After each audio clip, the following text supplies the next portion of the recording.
নমস্কাৰ আজি হৈছে 10 জুলাই অসমৰ লগতে ভাৰতৰ বিভিন্ন প্ৰান্তৰ পৰা আজি ৰাতিপুৱাৰ কেইবাটাও খবৰ আহি পৰিছে এই মুহূৰ্তত জনাইছো আজিৰ প্ৰথমটো খবৰ গোৱালপাৰা আৰু চাপৰৰ উচ্ছেদক লৈ বিধায়ক অখিল গগৈৰ ডাঙৰ মন্তব্য একমাত্ৰ কংগ্ৰেছৰ দখৰ বাবে আজি সংখ্যালঘুসকলৰ এই দুৰ্দশা দেশৰ ৭৮ বছৰীয়া শাসনত কংগ্ৰেছে ৬০ বছৰতকৈও অধিক দিন শাসন কৰিলে কিন্তু কংগ্ৰেছে কোনোদিনে সংখ্যালঘু লোকসকলৰ বাবে একোৱে নকৰিলে তেওঁলোকক মাটিৰ পট্টাও নিদিলে আৰু তেওঁলোকৰ ডি ভোটাৰৰ সমস্যা জটিল কৰি তুলিলে কংগ্ৰেছে কৰা ভুলৰ বাবে বিজেপি এতিয়া সুযোগ লৈছে আৰু এই সুযোগ আনি দিলে কংগ্ৰেছে মুহূৰ্তৰ খবৰ জনাইছো উচ্ছেদক লৈ বিধায়ক অখিল গগৈয়ে কৰিছে এতিয়া ডাঙৰ মন্তব্য কংগ্ৰেছে কোনো পধ্যেই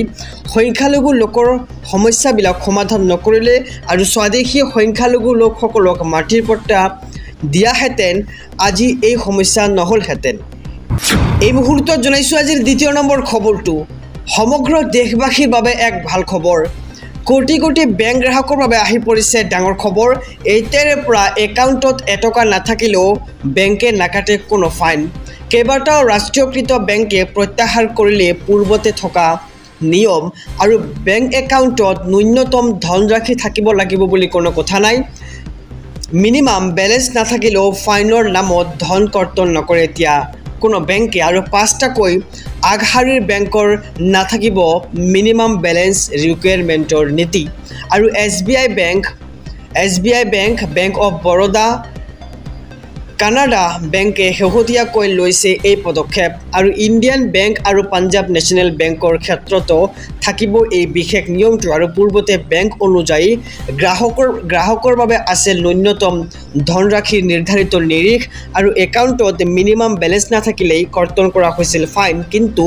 কোটি কোটি গ্ৰাহকে এতিয়া পাব সকাহ তেওঁলোকৰ বেংক একাউণ্টত এটকাও নাথাকিলে কোনো ধৰণৰ ফাইন নাকাটে কোনো বেংকে এই মুহূৰ্তত জনাইছো আজিৰ তৃতীয় নম্বৰ খবৰটো উচ্ছেদৰ বিৰোধিতাৰে ৰাজপথত ABMCৰ উত্তাল প্ৰতিবাদকাৰীক বাধা আৰক্ষীৰ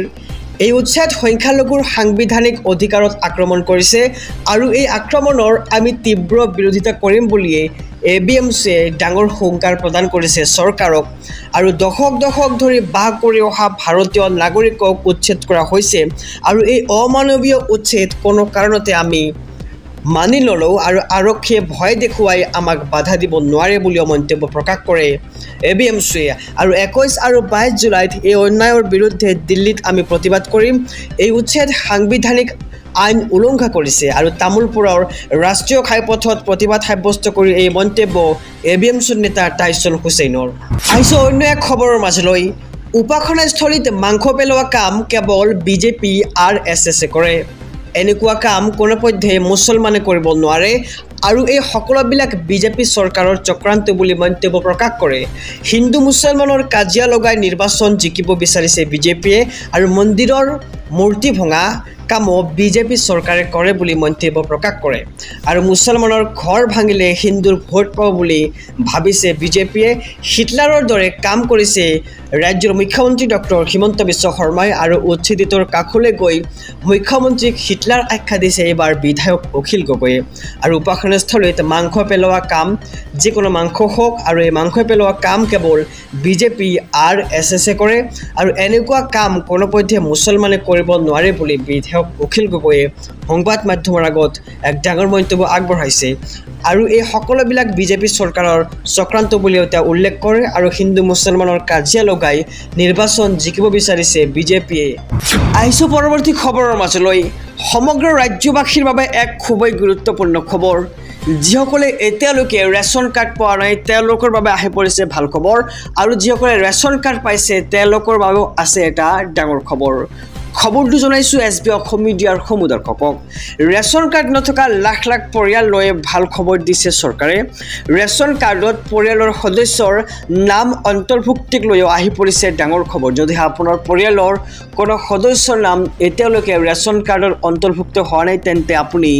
অতি সহজেই ৰেচন কাৰ্ডত নতুন সদস্যৰ নাম অন্তৰ্ভুক্ত কৰাব পাৰিব আৰু লাখ লাখ লোকৰ বাবে আহি গ'ল চৰকাৰী জাননী 14 জুলাইৰ ভিতৰত কৰি লওক প্ৰয়োজনীয় প্ৰয়োজনীয় কাম কাজসমূহ আৰু নতুন ৰেচন কাৰ্ডৰ বাবে আৰম্ভ হৈছে আবেদন প্ৰক্ৰিয়া পৰিয়ালৰ নতুন সদস্যৰ নাম নতুনকৈ অন্তৰ্ভুক্ত কৰিবলৈও মুকলি হ'ল প্ৰক্ৰিয়া গ্ৰামাঞ্চলৰ লোকসকলে যোগাযোগ কৰক গাঁও পঞ্চায়তৰ কাৰ্যালয়ত আৰু চহৰ অঞ্চলৰ বাসিন্দাই যোগাযোগ কৰক পৌৰসভাৰ কাৰ্যালয়ত প্ৰয়োজনীয় নথিপত্ৰসহ প্ৰপত্ৰ শীঘ্ৰে জমা দিয়ক আৰু বাৰ্ষিক আয় 4 লাখ টকাতকৈ কম হোৱা পৰিয়ালে কৰিব পাৰিব আবেদন আৰু আবেদনৰ বাবে লাগিব মাত্ৰ 6 বিধ নথিপত্ৰ আধাৰ কাৰ্ড ভোটাৰ কাৰ্ড ঠিকনাৰ প্ৰমাণপত্ৰৰ লগতে পৰিয়ালৰ সকলো সদস্যৰ ফটো আৰু বেংক একাউণ্টৰ সবিশেষ জমা দিব লাগিব আবেদনকাৰীয়ে লগতে উল্লেখিত নথিৰে শুদ্ধকৈ পূৰণ কৰিব লাগিব প্ৰপত্ৰ চি আৰু প্ৰপত্ৰ চি জমা দিব লাগিব